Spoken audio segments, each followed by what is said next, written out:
એવું તો શું થયું જેના કારણે 41 વર્ષીય મહિલા પોલીસ ચોકીએ જઈ ફરિયાદ નોંધાવે છે કે મારા પરિવારજનો મારા લગ્ન નથી કરાવી રહ્યા અને ત્યાં જઈ એવી વાતોનો ખુલાસો કર્યો જેને સાંભળી ખુદ પોલીસ પણ શોક્ડ રહી ગઈ। તો બન્યા રહેજો આજના વિડીયોમાં, આપણે તે જ ઘટના વિશે વાત કરવાના છીએ। તો આ જે ઘટના છે તે પ્રયાગરાજની છે અને લગ્ન કરવાની પણ એક ઉંમર હોય છે।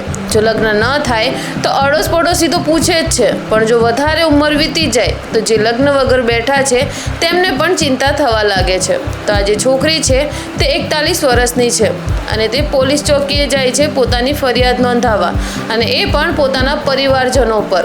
જ્યારે પોલીસ ચોકીએ પહોંચે છે અને પોલીસવાળાઓને જણાવે છે કે જે મારા ઘરના લોકો છે તે મારા લગ્ન નથી કરાવી રહ્યા, જ્યારે કે હું 41 વર્ષની થઈ ગઈ છું। અને આ બધું જ સાંભળતા ત્યાં જે પોલીસ ચોકીમાં માહોલ ઠંડો પડ્યો તે જોવા જેવો હતો અને ત્યારબાદ તે પોલીસ કર્મચારીઓ પોતાની ફરજ પણ બજાવે છે અને તે છોકરીની નોંધ કરી લે છે, તેની અરજ સાંભળી લે છે અને પછી જ્યારે તપાસ હાથ ધરવામાં આવે છે તો ખબર પડે છે કે જે છોકરી જોડે પ્રોપર્ટી હતી તે પણ તેના ભાઈ ભાભીએ લઈ લીધી હતી। ત્યારબાદ તે છોકરીને એમ હતું કે આજ નહીં તો કાલે તો મારા લગ્ન થઈ જશે, પણ પછી તેના પણ સંબંધનું બાણ તૂટી જાય છે અને તેના ભાઈ ભાભી તેની જોડે રહેલી પ્રોપર્ટી તો લઈ લે છે પણ સાથે સાથે તેના લગ્ન કરાવવાનું પણ ના પાડી દે છે।